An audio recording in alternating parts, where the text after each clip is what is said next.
welcome to another episode of the Trailblazers Experience podcast. And on this hot and dewy day, for those who can't see us, we are glowing in our melanin, but Yeah. it's also really hot.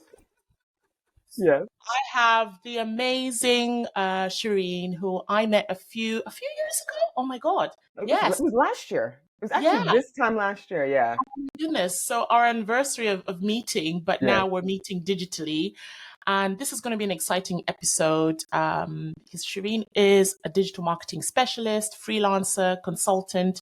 She's been in the game for a very long time, over a decade, and really keen to have a conversation with her to share her highs, her lows, her challenges, and empower, some young lady, woman out there who's also navigating the space. She's also a co-founder of a shoe brand, which caters to sizes over a certain level. So we will talk about that too. And just what she's up to next and navigating the next stage. So welcome. Thank you. Thank you for that introduction. It's always a pleasure to talk to women at different stages of their career. And I guess I just want to go a bit back and just talk about at what point did you decide in the early years that this is something that you wanted to do, going all the way back? Yeah. It's funny. Decisions. Things in life aren't always like very clear-cut decisions. Sometimes just kind of going with the flow. So when I was younger and in university, music is my first love. I can't play an instrument, can't sing worth a lick, but it's always just been my passion and my love. So I really wanted to work in the music industry. And at the time I was in New York. So during the summers, I would intern at a venue called Sounds of Brazil. It's a really famous venue in New York on Houston Street. It's been there for years. A lot of up and coming acts have performed there before they got their really big claim to fame. People like Kanye West, Drake, etc. So I would intern there during the summers as a marketing intern. And at the time, it was a lot of MySpace, Facebook, like social media marketing, right? That's really dating it. I remember MySpace. Oh my Exactly. God. Yeah. Yeah. So I just love being around music, but then I realized actually I do like this marketing element of it, being on social media, figuring that out. And then when I was in my junior year of university, so in America you do 4 years. I know in the UK you guys do 3. So my third year out of my fourth year, I actually came to London to study abroad for a semester. Ended up loving it. I kind of knew I would love it before I even came here because, right, music was my language for me. So I searched and found out who's a popular artist in the UK right now. It's like Amy Winehouse at the time. I listened to a lot of Grimes, like Sway, Baby Blue, stuff like that. And I was like, yeah, I'm going to like these people. I'm going to like the environment there. I'm going to love it. And so when I came here, I ended up loving it so much that I came and did my master's degree here, and I decided to focus it on digital marketing at Middlesex, which is in North London at the time. So it just turns out that one of my lecturers, when I was graduating, he owned his own consultancy at the time, doing digital marketing consultancy, and he was working at the beauty company LMS at the time, which is a British beauty brand known for their anti-aging, like marine stuff. And they needed an intern. And so I was like, yeah, sure. Why not? I need a job. And so that was my first gig. I ended up working in digital marketing for LMS, the British beauty brand, and that kind of gave me my kickoff in that realm because I've been working mostly in beauty for the last decade.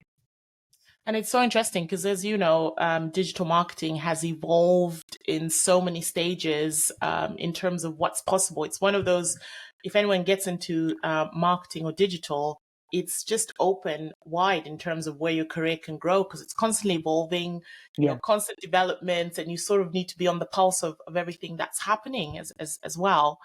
Yeah, no, definitely. And there's so many different facets of it because there's so many different channels. So for what I do, I'm more of a holistic digital marketer in the e-commerce space. So when I work with beauty brands, I'm looking at the overall strategy.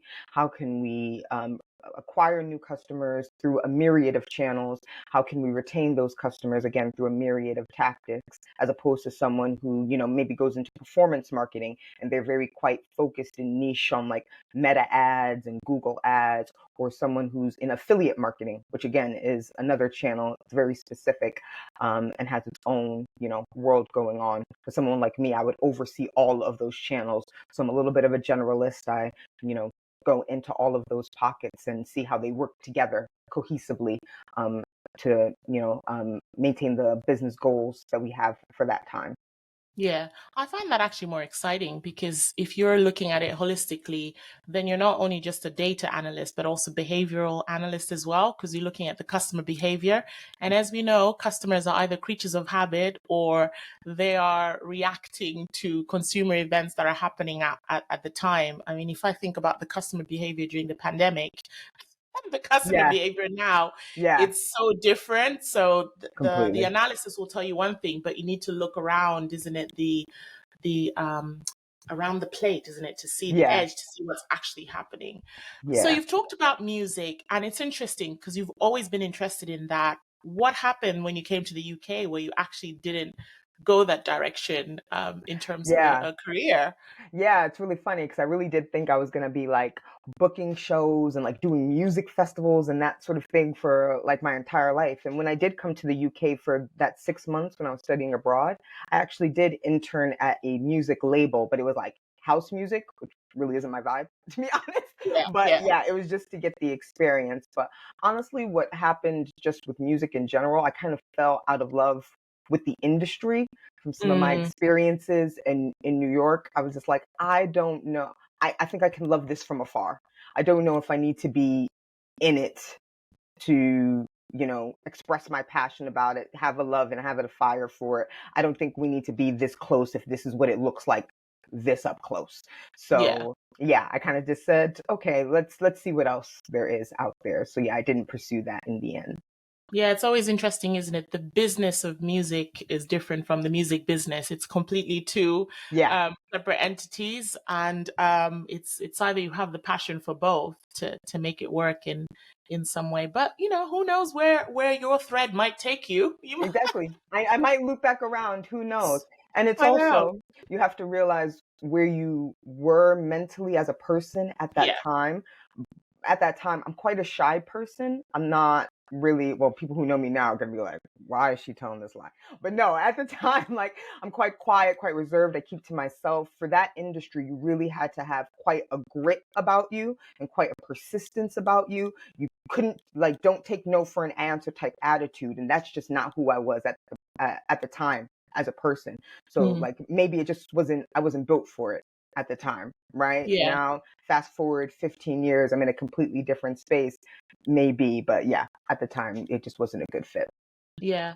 And that's an important thing to talk about. That the I wouldn't say the ambitions that you had when you're younger, they change Yeah. over time. Do you think your core values have changed over time, or are they still like the building blocks or the foundations for everything that you do?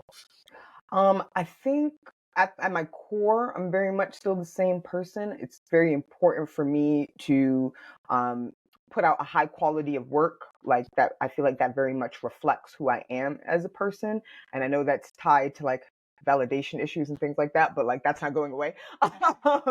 um, it's very core to me to like be a good person, to be kind to people, to be empathetic to people, and to want to see that around me as well. So I think those core things are the same, but I think, depending on the topic of things, things have fluctuated for me, right? As I've grown, as I've matured, as I've read up on different things and learned about Mhm. different things, my opinions on things have changed ever so slightly, but I think core values wise, I'm pretty much the same. Yeah. Talk to me about Coix and how that came about, co-founding Yeah, that business. yeah. So that's my baby, Coix Shoes. It's spelled COIX. IX stands for the Roman numeral 9 because we do UK size 9 and up. So that's the equivalent of a size US 11, or like an EU 43. for people who know your EU sizes. But yeah, so when I moved to London, I became really good friends with a girl named Charlotte. She's also from the East Coast of the United States. She was also very tall, a little bit taller than me, but we wore the same shoe size, a US 13. So we would always talk about like, where are you finding your shoes here? Where are you shopping? Oh, are you going back home to the States? Can you bring me some shoes from this place? Because there's always a few places that we knew that we bought shoes. So we always shared shoes and talked about fashion and just loved that. And so, like, honestly, we just got fed up with the availability of what was out there. There was nothing that quite fit our style, our taste. Like, to be quite honest, it was either at that time when you were wearing shoes, you were either like a grandma, like orthopedic styles, or it was like stripper styles, like 6-inch platform heels. Go girl. Like, for the girls, Yeah.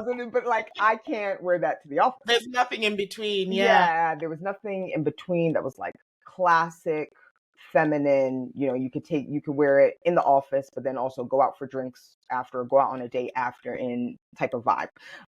So honestly, we talked about it for so long until we were just like, you know what, let's take the plunge. And so my business partner, Charlotte, at the time was between jobs, and she was like, okay, I'm going to go to this area in the UK. Sorry, I can't even remember what it was called, but there's a footwear manufacturing area in the UK where they still manufacture, they still deal with Northamptonshire. Must be I think so. Northamptonshire. Yes. Yeah. Yeah. Yeah. Now that rings bells. Yeah. Yeah. They still deal with leathers and things like that. She was like, I'm just going to go up there, pick some people's brains, and like, let's get this thing started. I said, okay, let's do it. I wasn't able to go with her that day, but she came back with like so much inspiration. People were so nice with her and like giving her tips and of the trade and things like that. So that kind of started off our journey in a very serious way. And so basically through our network, asking friends of friends, we found a manufacturing area in Spain, Alicante Elde area, which is just, world renowned for making shoes. And we located a manufacturer that did the sizes that we wanted to do. So we went and visited a couple of times, actually looked at what they had in their roster, made some tweaks to some things, and that's how our first collection was born. So we did 5 styles, 2 color ways each. Obviously, because I'm in digital marketing and do all that stuff, I built the website myself on Shopify. We did a photo shoot, got all the imagery together, and we launched in December 2018. So it'll be 5 years coming this December. And then, yeah, Brexit happened, and we were like, okay, it's not really financially viable for us to keep making in Spain and have to pay import fees and stuff like that on shoes. So our second collection that we did and launched in 2021, we did 3 sandal styles with a Chinese manufacturer that we found and sourced. So yeah, it's been quite an amazing experience. Honestly, I love wearing my own shoes. I love being able to tell people, yeah, these are our shoes. It's great. And they actually fit me well and they're actually comfortable. So that's so nice. I mean, it's amazing. You've just described the blueprint for starting a business. If investors are listening or looking, it's like you had a problem that you wanted to solve. Yeah. You identify that. You quickly found a source where you could make the product, had a small production run, Yeah. did all your marketing, etc. You knew who your target audience was, and you just went for it. So it's actually good to see. I think we need to get away from women thinking that they can't start anything, or sometimes you just need to have a problem that you're solving, an idea, someone else like your business partner, co-founder, who also has the same, inkling to solve this problem and going for it. What are the biggest lessons you've learned in terms of just over your career, but also as a co-founder and a business owner? What are things you learned about yourself that you didn't know before? Yeah. So one of the big things for me is when starting a business and being involved in the business, there's no saying, oh, I don't like doing this. Oh, you can't pick and choose, right? If you're serious about the end goal, which is to make this business successful, there should be nothing you wouldn't want to do for it, right? Because we were bootstrapping everything. We couldn't afford to pay freelancers to, run our social media accounts or, things like that. Aside from an accountant to, run our books every year, we were responsible for everything. I was maintaining the books until we got an accountant to do the year-end accounts, doing all the financial stuff, figuring out what our margins are, how much we should charge for shoes. Couldn't pay for a developer, so I had to figure out Shopify templates on my own and just, just do it, right? But like social media, again, personally in my own life, I'm not really on social media like that. I've never really taken to it, but it's like, it's something that had to be done. And that's one big lesson I learned for myself, because I still, even to this day, have not warmed to it. But like, to be honest, that's a hindrance, right? Like people like to see you in the shoes, they like to see you styling the shoes, they like to be able to envision themselves in it, and they can't do that if you're not putting it in front of them all of the time. And that's something I definitely shied away from. I did it from time to time, but I definitely could have, stuck my hand in the cookie jar a little bit deeper in terms of that. Also, in terms of like just working in general, just being more confident in my skills and abilities, right? Like I work very hard. I always give my best, but I'm always still like putting a question mark. Like, was that good enough? Did I do that to the best of my abilities? And sometimes just gotta go for it. Like it is. You've done your best. Don't question yourself. Stop questioning yourself. Just do it, right? Because to be honest, everyone is making it up. Oh yeah, we're all until we make it. I mean, yes. yeah. I wish I knew that sooner. Like honestly, like everyone is making it up. Everyone is doing their best every day and figuring it out every day, right? Even if you're an expert in a field, like you said, fields move on, things change, technology changes. You should always be learning, always be developing new skills to a certain degree, even if it's, inside your field or outside your field, right? There's always new things to learn. So yeah, everyone's faking it. Everyone's, making it up. So it's fine. Have a Yeah. little confidence about yourself. It'll be Honestly, okay. and also if someone asks you to do something you can't do, just say yes and then go Yes. figure it Go out. figure it out. It's like Google, what did they ask? Okay, I got this. Step one, step Exactly. two. Find someone who's done it before, ask them the question. And I think people are more responsive nowadays. I remember the early days of LinkedIn where you'd reach out to someone for something and nobody wanted to share. But actually now when you say, hi, I can see you in a similar field. Can I just pick your brain on something? Yeah. Can I call you? And people are more responsive nowadays because I feel they just want to share. They just want to connect in a different way than before, and Yeah. realizing we all need each other, especially since the challenges we're facing, whether it's economically, with e-commerce, etc. We're sort of like all in the same boat now, no matter Yeah. what category you're in. Yeah. So it's like instead of dog eat dog, it's like, okay, let's get together. Let's understand what's going on. You learn from me, I learn from you. So really Yeah. important too. Definitely. People Yeah. love sharing their experiences. People love being asked questions about their expertise. So yeah, definitely agree. Reach out to Yeah. people. And also you talked about social media. I think Mhm. the algorithms have just made it have changed over time where you Yes. have to keep on posting, telling your Yes. story, talking about your brand. Yes. And if it's not something that you're used to doing, I think you sometimes think it's overkill. But obviously if you have Yeah. an e-commerce shoe brand, you have to keep on putting it in front of people. So with our short attention spans that we have on Yeah. average, I think I was looking at the metrics in terms of just people just have, when they click on an ad, it's a millisecond or a few seconds and then Yeah. they've lost it, they're gone. Yeah. You have such a short period to catch people's Yeah. attention but then also keep it, Keep right? it for them to click through. So your call to Exactly. action be right. Okay, shoes. Oh, okay, Yeah. what do they need to do? And not wait until the end of the ad, or the overlay with the call to action needs to be immediate. Yep. Now I'm seeing lots of brands, their overlays are talking about the buy now, pay now, pay Yep. later. That's the call to action. You just think, Yeah. wow, it's literally in your face because we are such short attention span. We're moving on to the next thing really quickly. Swipe, swipe, swipe Yeah, as well. all the time, and I'm trying to be super conscious of that. But even with myself, like I noticed, like if a video doesn't grab me in like 1 minute, I'm off. I Yeah. don't even care what you're talking about now. It's taking too long. I moved on. Get to the point. Get to Yeah, the just point. get to the point, please. Yeah. So that's amazing. I mean, what are some of the challenges that you found? So if we have some founders or business people listening to the podcast saying, right, I've also started my business, talk to me about how did you even raise the funds? Was it self-funded? Did you do crowdfunding? What Yeah. are some of the things that if you want to impart some wisdom for someone looking to start a business that you would give? Yeah. So we're like 99% bootstrapped. When we first launched, we did a small little crowdfunding thing, but really was mainly just our friends and family. It didn't really raise Shout that out much. to friends and family. Yes, thank you, friends and family. We appreciate you. But it didn't really raise that much money. Like the majority of the funds for the stock that we have, maintaining the website, etc., have been through my business partner and I going 50-50. And luckily, again, we're working full time. We're in half decent paying jobs, so we're able to do that. Of the last like 2 years or so, the selling of the inventory that we have has been able to keep the business going.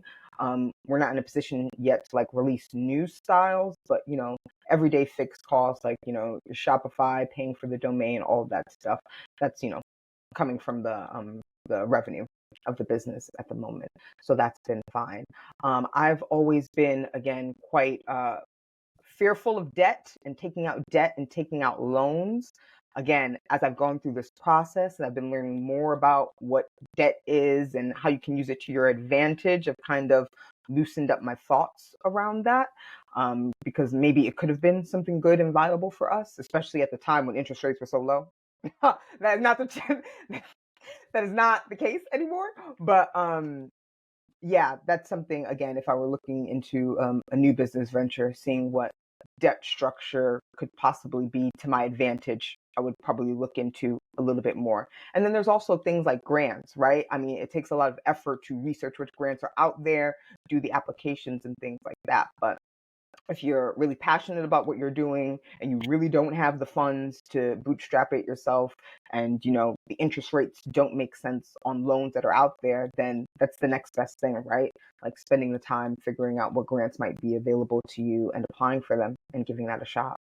Yeah, you've touched on an important topic. Where does that come from? Because we talked about going into debt. Is that a historic thing, family thing? Where does Yeah. that come from? That fear of, oh my God, taking out a loan for a business Yeah. loan. What? Where does that come from? Yeah, it's definitely a family thing. So I grew up in a single mother home. My mother is great. She's a Jamaican woman, came up from Jamaica to the States. I'm one of six children.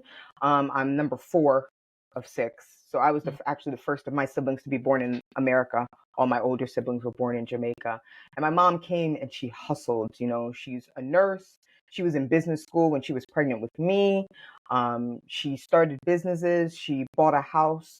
But I saw sometimes how not knowing how to handle debt was to her detriment, Mm-hmm. right? Like taking out a mortgage and then realizing, oh, there's some crazy balloon payment at the end of it. That doesn't make sense. Like, what's going on?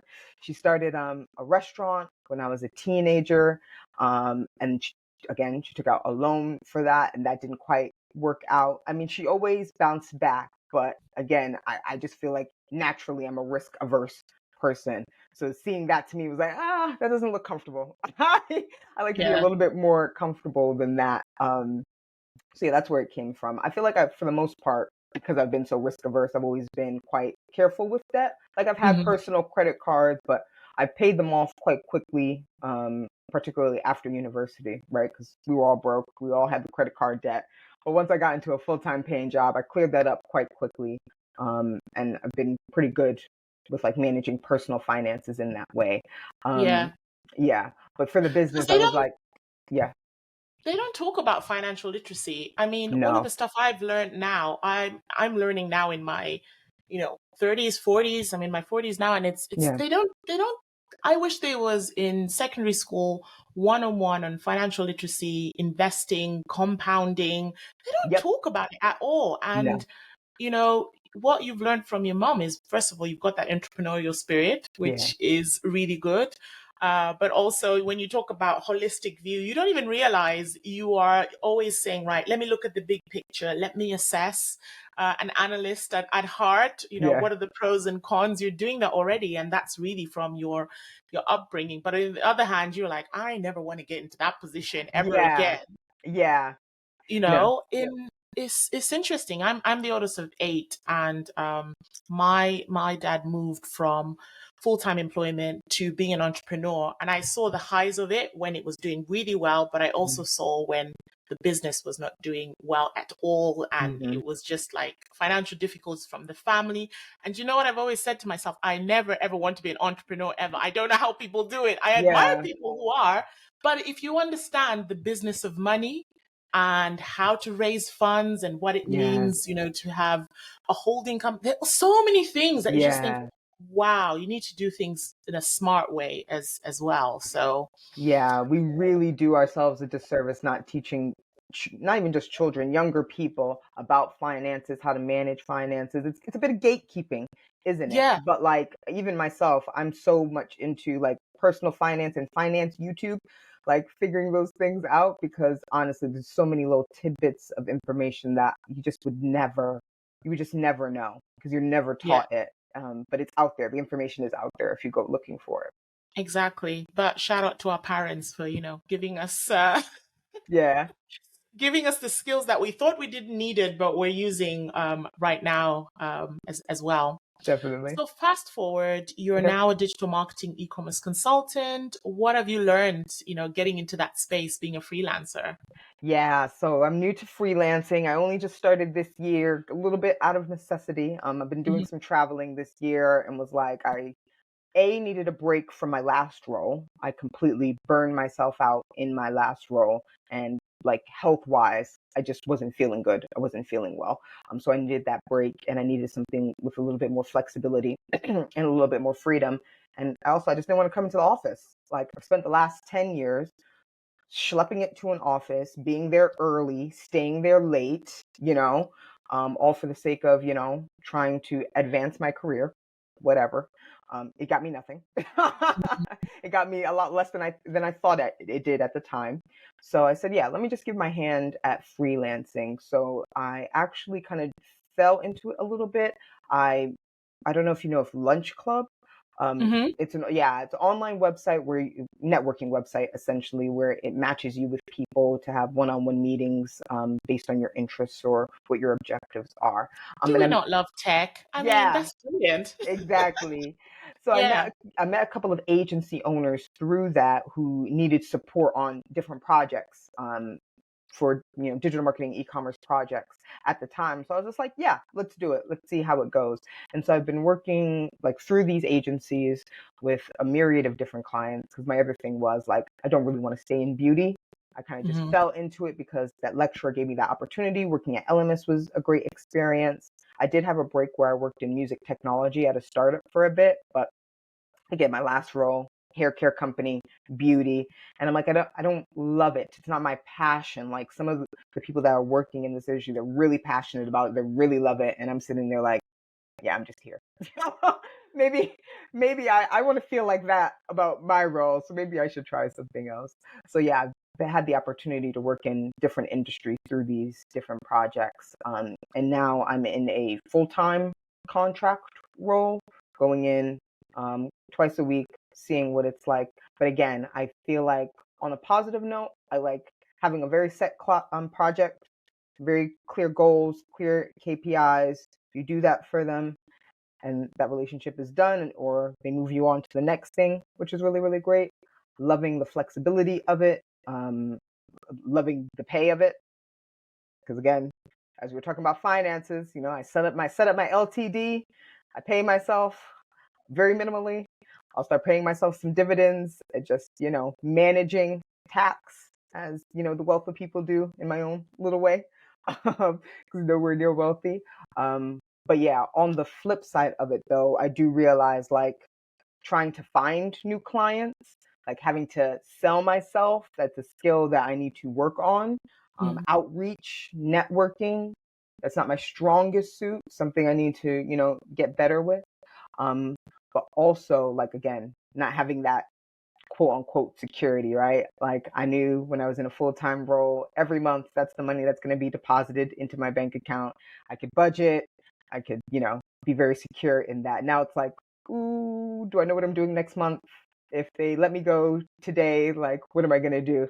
So, yeah, balancing that a little bit in those emotions. But yeah, I think I'm going to give it a little bit more time and see how it goes. Yeah, I mean, well done for you for even just taking, I know you said out of necessity, but the fact that you've, plunged and taken the dive and gone in there, it's an interesting, you learn a lot about yourself. You learn a lot about who you are, what you will tolerate, what you will not. Yeah. And like you said, if it's a project, you're sort of on the clock and you're working on that project, but you're also trying to find out, okay, what's the next thing that I could be doing. You talked about traveling. So talk to me about that. Where have you traveled? What has led you there? And how do you think that's going to define your next steps? Yeah, so I've always loved traveling, and that's another thing I definitely get from my mother. She loved being able to see the world. She loved being able to take us when she could to different places. And so I've always had a bit of a travel bug. The reason why I came to study abroad in the UK, and even my university, I went to a small business school. They very much encouraged us to travel through short-term like course things, and Hmm. they gave a lot of financial aid for it as well. So they put their money where their mouth is. So when I was in university, I went to Malaysia on a spring course. I went to Ghana on a winter course. And then I did London for a full semester. So this past year, I actually went back to Ghana. I've been spending a lot of time this year going to Ghana because, again, London's been great to me. I've lived here for the last 10 years or so, but Hmm. I don't know if this is my forever home. Like, it's been great, but I feel like we're not gelling the way that we used to. We're both in different stages now, and it's not the same. So trying to see what else is out there. The world's a big place, and I love to experience different cultures, meet new people, see what it's like. So yeah, spending this year in Ghana has been really, really interesting. Like, because I've never spent this much time in West Africa. Excuse me. And it's a completely different world. It's a completely different set of things going on. And I feel like I didn't realize how Western I was until I went there. Like I do want my things and I want them now. And I can't get that. Oh no, when you're in any African country, you have to be a bit more relaxed, you Yeah. know. You need to take it easy. Yep. Yeah. Yep, everyone's on their own time. Yeah. Nobody is in a rush. And to be quite honest, that's what I needed this Yes. year. I was Slow down. completely burnt out from my experiences last year. So the weather, 100 times better. I've always had low iron, so I'm always cold, but I felt great there in the sun. It was amazing. People were friendly and nice, but yeah, just the way that things are structured. It's like the Wild West, right? Like there's so many opportunities, but at the same time, it's an uphill battle because there's no like government support. You know what I mean? There's no like grants and things like that if you're just starting up a business, at least not from within. A lot of the money comes from, the outside, foreign money coming in. But then also like infrastructure wise, the roads aren't that great. Things like I'm used to being in London and New York where there's parks everywhere. You can walk to a park, you can take public transport to a park. It's not that hard. Very little green space there. Everyone drives or takes taxis everywhere. No one's walking anywhere. So I was like, oh, my active lifestyle has become a lot less active now because I'm working from Yeah. home, I'm working remotely. I just in the house all day working because where am I going to walk to? Yeah, you have to go and actively seek green space, and it might Yeah, be in people's homes. That is where the green space is, or if you go out yeah, to safari parks, that's where the green space is. It's completely yeah, different. And completely. walking, I walk a lot here as well. And people say, "What, you walk?" It's considered n- not a great thing to do. If you can take a cab or a car, that would be better. That would be Yeah, considered a faster way of getting around. But the nice thing is, I think almost everyone is an entrepreneur in any African country yeah, because you just have to. The yeah, hustle just dictates that that's how you need to go. You need to yeah, pivot. You need to be entrepreneur. You need to think, well, this is my paycheck. This is what's going to feed me. I need yeah, to make this work. So that hustler mentality has always been a very big thing. And so many great ideas as well. I know a lot of Ghanaians, and it's just a place where it's easy to get to and lots of a hub for lots of industries as well. So yeah. how long were you there for then? So I was there basically for most of this year. I've only come back to Wow. London last month, at the end of last month, for this contract role because they want me Yeah. in the office. Everyone wants you back in the office now. Like I really Yes. thought it would be easier to find a remote role working in digital marketing. Yeah. Yeah. No, it's not. But yeah, so I spent basically a year. That's brilliant. Oh, that's amazing. So you came back and brought us some sun Yes. for the meantime. Talk to me about challenges that you've faced as a woman and how you've overcome them. Because, as much as we can see that many opportunities are being opened for us as women, there are still some shady shit going on. Excuse my language, but it is Sure. happening.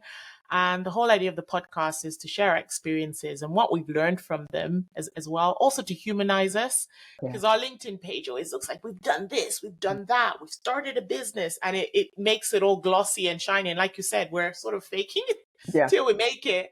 But what challenges have you had and how have you overcome them? Yeah. So, like I kind of alluded to before, working in the music industry wasn't the most woman-friendly environment. Like, it's a mixed environment. It's men and women. I was an intern at the time, and it was a group of us, right? But we are all doing the same work. We're all, passionate about it. But like, who gets the praise? Who do like the artists acknowledge when they walk into the room? It's only the guys. And it's like, actually, he didn't do anything this time.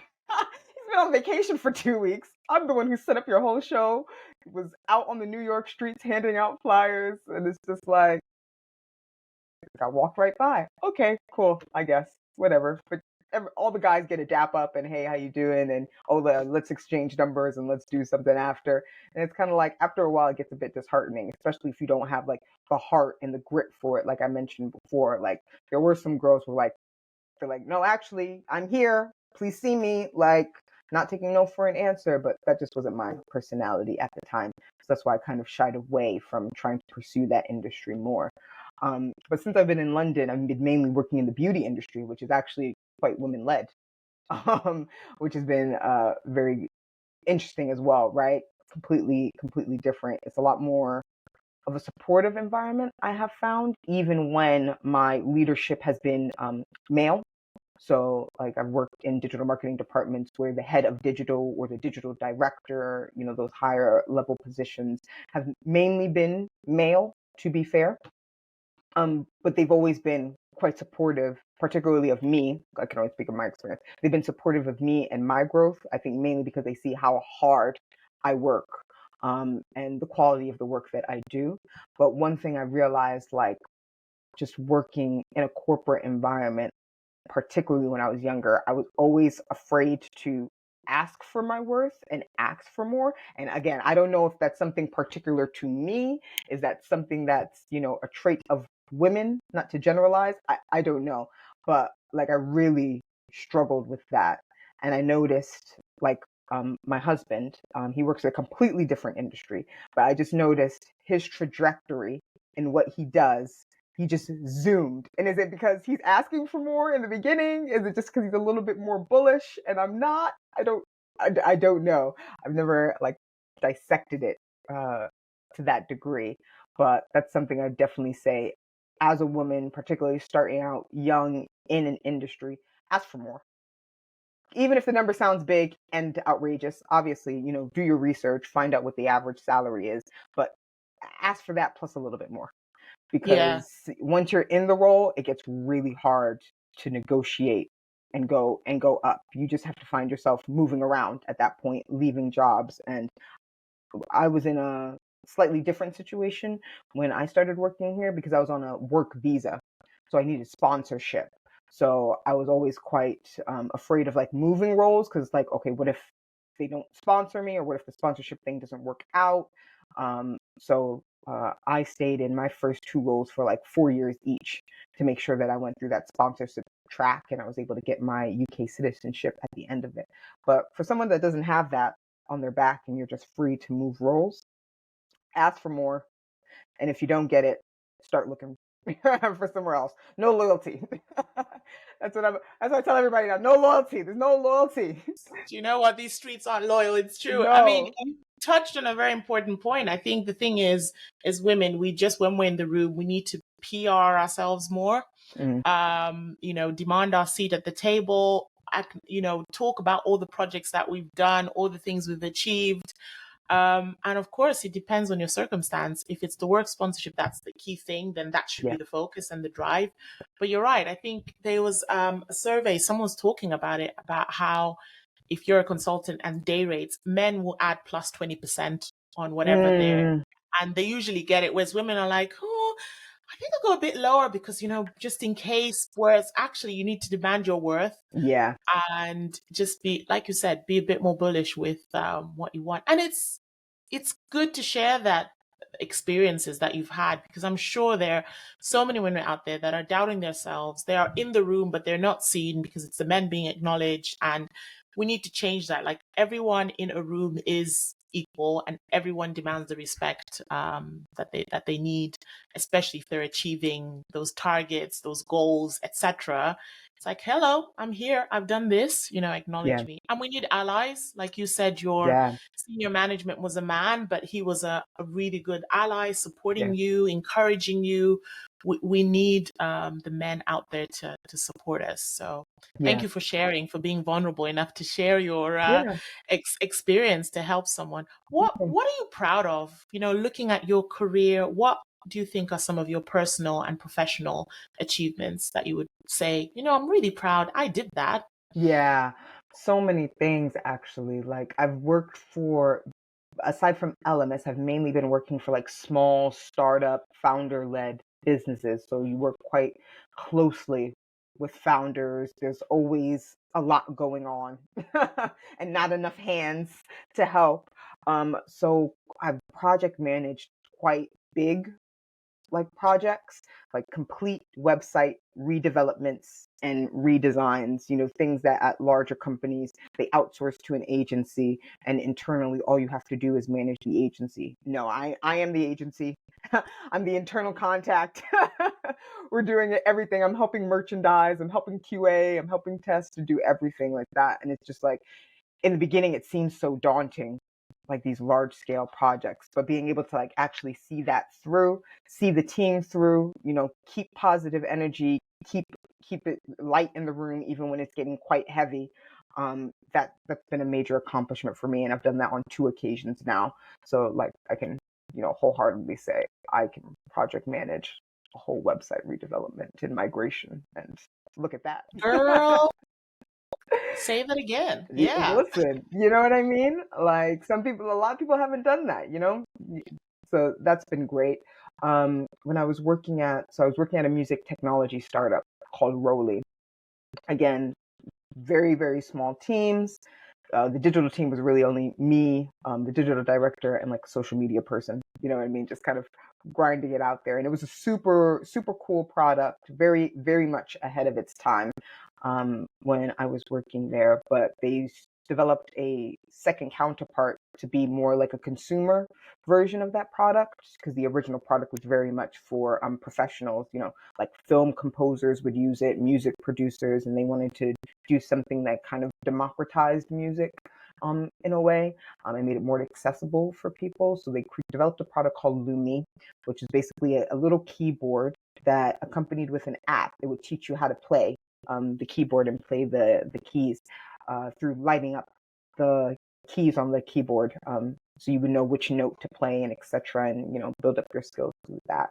And we actually did a Kickstarter for that, and then launched the website and did pre-sales. And that entire experience, because that actually went really viral and did really well for the business, and really turned it around at a pivotal time when the business was struggling, and being involved in that project. And again, seeing how leadership managed that, I learned a lot from them to be able to take into my next roles and things I did after that, but also like being involved in that process and having a lot of my ideas that I pitched be put forward and be successful. That was really good for me as well in my career.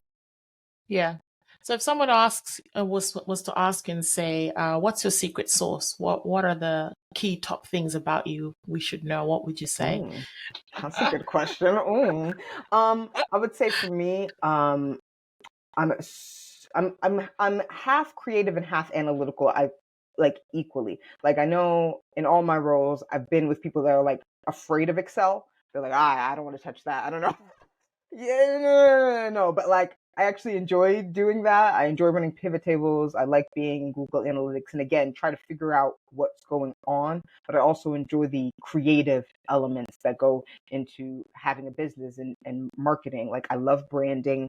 I love thinking up ideas for ads and how we can make ads more creative, more punchy, that sort of thing. I love website design. How can we improve the customer journey and experience? Like what little design tweaks can we make and that sort of thing. And I think that's one of my most positive attributes is like I can do both. I like actually being involved in both things, and I think that's been pivotal, particularly for working in startups and smaller businesses where there's just not that many hands to go around. But then also for me, just as being a work colleague and being involved in working in teams and working with other people, I try and be really, really empathetic. I try to be really, really supportive of other people. In my last role, it was my first time like managing a team, and like having direct reports. And I built really, really great relationships with those people where they felt like they could be honest and open with me and also know that I would be supportive of them. Like I've had friends that have been in roles and they're like, I can't stand my manager. I can't talk to my manager. I can't wait for them to leave. Or if they don't leave, I gotta go sort of thing. And I never wanted to be that type of manager, right? I always wanted to try and be a better example, like, and lead by example. Well, not always lead by example, because sometimes I was working too hard and I'd be like, don't be like me. Please go on your lunch break. Please leave on time. Like, we work hard, but also you have to have balance and you also have to show that, right? You can't just be telling people that. They want to do what they see you do, not just what they hear you say. So yeah, I would say those two things. Yeah, it's like a nice combination because you've got the entrepreneurial, bootstrapping, launching your own business with a co-founder, and then working with startups. I mean, I always say to people, that's actually a good way to start because you're doing everything. Yeah. And then suddenly it accelerates. You now get investment, structure, etc. And then also working with companies that, maybe are a bit bigger. It's actually a good way to learn and hone your skills. Whereas if you've always just worked for corporate organizations and you're suddenly thrown into a startup, you're just like, oh, what? Yeah. We have to write this report ourselves. Yeah. There's no data analyst? I know. It's not at a click. I actually have to then get from different data sources. I mean, some people are really shocked that they have to do the work themselves. But I say to my teams, I want to empower you that wherever you go, you've taken some sort of, new skill set in your toolbox, your toolkit that you can use elsewhere.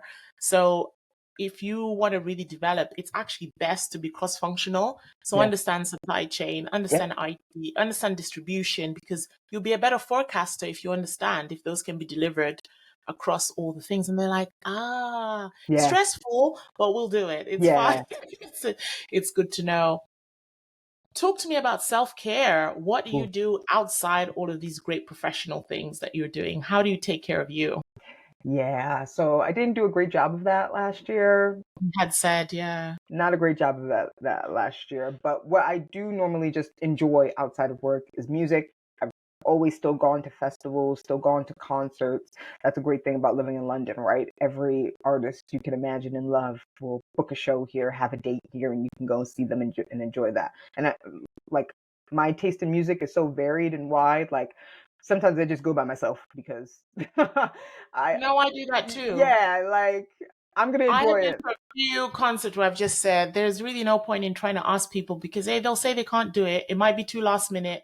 That artist may have just said, I'm only doing one show only, so I'll just go after work. And they're like, oh, you went on your own? And I meet some really interesting people who are doing the same thing. They're just like, I can't be bothered. I found my tribe.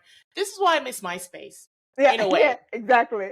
Because, I mean, I'm feeling very old school, but I don't know if there's some community out there, someone tag it and tell me if there's something similar where you can see your music interests, have a group of people, and imagine how cool you could just meet up with them and do the same thing. Whereas I know there's Meetup, but on Meetup, it's not posted saying, I'm going to an Ari Lennox concert, who wants to go, you know? Yeah. It's not there. And that's what I missed, because you could find your little communities and be like, oh, we're meeting here. And there were no cell phones at the time. It was like you're meeting there. That's where you're meeting. Yeah. And that's why I missed that. But yeah, I do the same too. I'm just like, look, too complicated to ask people if they're going, if they can go. And in some cases, I do also now have a concert buddy who I just say, she's also interested in music. She used to go by herself too. Yeah. And I just ask her saying, girl, do you want to go as well? She's like, Yeah. but yeah, that's pretty good. Have you been to some interesting ones in Ghana? Yeah, actually, I went to that Chance the Rapper Black Starline Festival. Oh my God, I'm so jealous. That was really good. It might have been Yeah. too many acts. We were there literally all night. We were there from like 10:30 to literally like 6 a.m. Chance the Wow. Rapper was like literally bringing the sun up for his set at the end. Sunrise. No curfews like here. Exactly, no curfews. I mean, Erykah Badu was on and a full moon. Like, that is so rare, so good. Her voice is so magical and so beautiful. It was a great lineup, great experience, great time. Yeah. Definitely. So you're finding yourself, isn't it? Because you said you burnt out at your last, but you've been like in a soul searching, coming back to you. Yeah, and I like to read. I was in a book club here in London.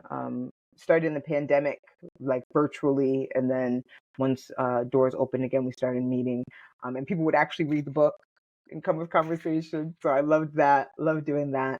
And to be fair, I do love being active. I do go to the gym, but I'm not really a gym person. Like, I prefer like to play a sport or to like dance. I love dancing, love dancing. But yeah, just like to move my body however I can. So those are normally the things I do to de-stress. Yeah. And traveling when I can just get out.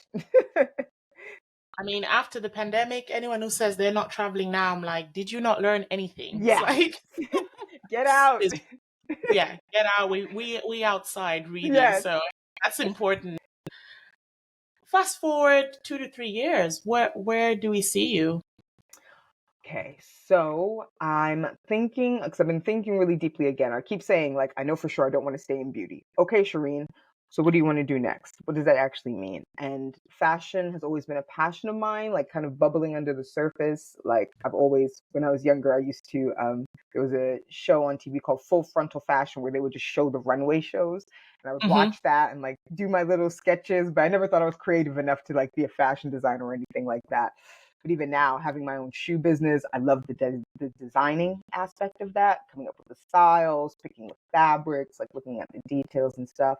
And I just love looking at fashion content. Honestly, all my YouTube recommendations are like fashion influencers and fashion YouTube. Like, it's just what I love. So I would love the opportunity to work in fashion and see what that is like. But I'm also thinking maybe I do that through freelancing. Like, maybe I start working with, in particular, I would love to work with like Black independent brands. Like, I love seeing what brands like Kai are doing, Hanifa is doing. I got put on to a few Ghanaian brands like Christy Brown out there, and I just love their work and love what they're doing. And everyone always needs help with digital. Everyone always needs help with e-commerce. So honestly, just reaching out to people, like you said, on LinkedIn, just reaching out to people, see what people have going on, and see if I can get my foot in the door that way. I think that's my next step. And if that's successful, in 2 to 3 years, Sherene will have her own little marketing agency specializing in digital and e-com for fashion brands. I love it. And I think with your experience that you've encompassed, also you as a person, people want to work with people ultimately. Yeah. That's the biggest thing. I think that we, of course, the experience that you have, but it's all about people, your attitude, your character, your resilience, your understanding the big picture. That is what's, takes us further actually than it was like all those things, our parents were talking about, good manners and behavior and etiquette. Being kind, being considerate, but still being hardworking. It's all those things that are 101 to just getting around and progressing. Those are the things that will bring us further. It's all about people. So I'm really confident that all those things you've talked about, it's not just about manifestation. You're a woman of action. They're going to happen for sure. Thank you. Trailblazer takeaway tips. Now, we've Okay. talked about a lot of things, but, hmm to inspire, if there were 3 takeaways that you would love to share, what would they be? Um, First one, like we already mentioned, everyone is faking it. Everyone is making it up as they go along. Just have confidence in your ability to figure it out, right? Or gain that confidence in your ability to figure it out. I just started listening to a lot of, I don't what's his name, Alex Hermosi. He does that, like, Oh, is amazing. it acquisition.com guy?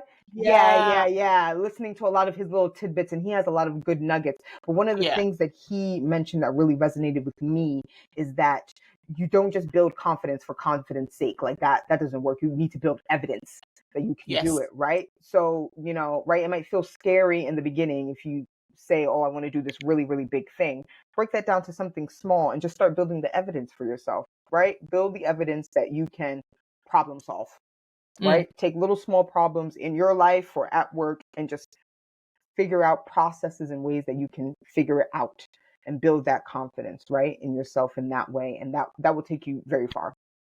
So that's definitely tip number one. Um, Tip number two, ask for more. Ask for more.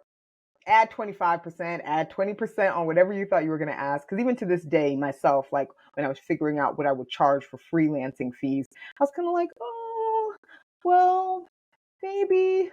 Nope, nope. I asked my husband, I said, what would you charge? He said, this amount. He's very certain about it. No quibbling. No, I said, okay, I need to be like that. I need to be more like that. So, But I think that's definitely a woman thing. yeah. Honestly, we are just like hesitant. Would it be nice? It's actually no, men decisive. This is my rate, and that's it. Yeah. Yeah, exactly. So I've definitely taken that tidbit from my husband, to ask for what I'm worth and then still add on 20% and then go from there. Because most times than not, they'll say yes. And if they say Yeah. no, it wasn't the working relationship that you wanted anyway. You weren't going to be happy in it anyway because you feel undervalued.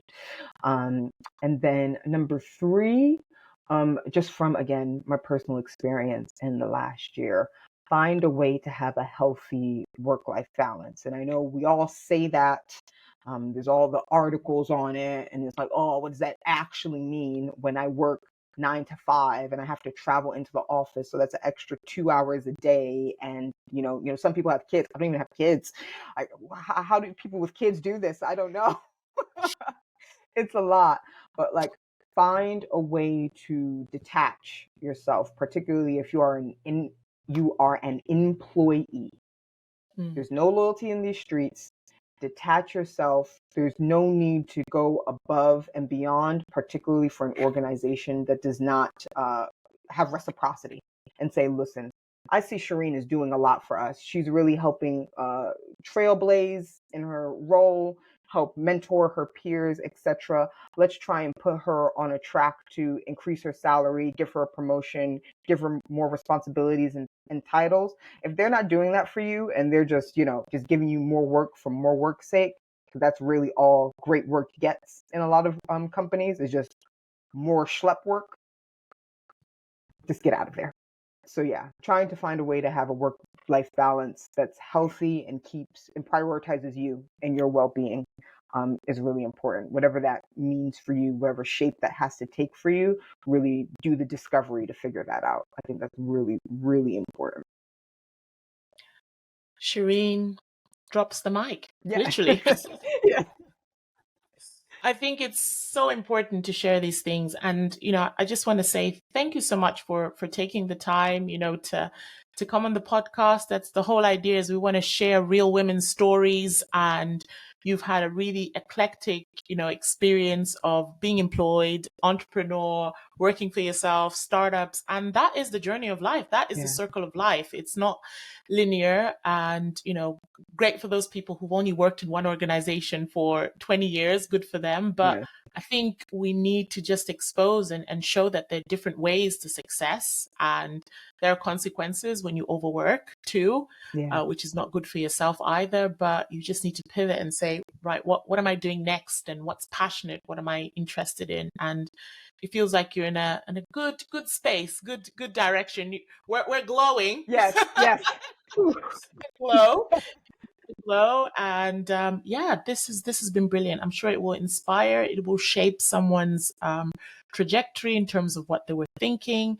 And the great thing is, we are accessible. People can reach out to us on LinkedIn, and to yourself too, Yeah. if they have a question. And yeah, thank you so much. Yeah, thank you for having me, and thank you for even starting this podcast. I think it's a really great thing. Yeah. I mean, we are all faking to make it. If I need to talk about my first podcast that I edited myself, and Oh yeah. oh my God, I was just like, can I do this? But I've learned so much. I can Yeah. now edit a podcast in less than, 30 minutes and post it, Nice. upload it, and it's brilliant. But the first time I did it, my son was like, are you sure this is something that you want to keep on doing?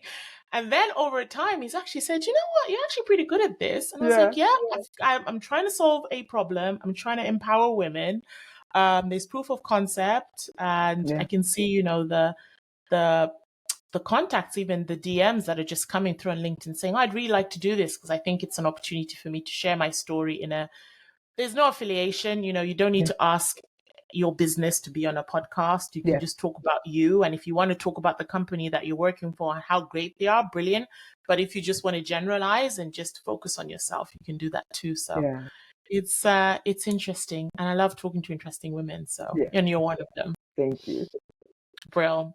So this has been the Trailblazers Experience podcast. Subscribe, share, follow, and see you next time.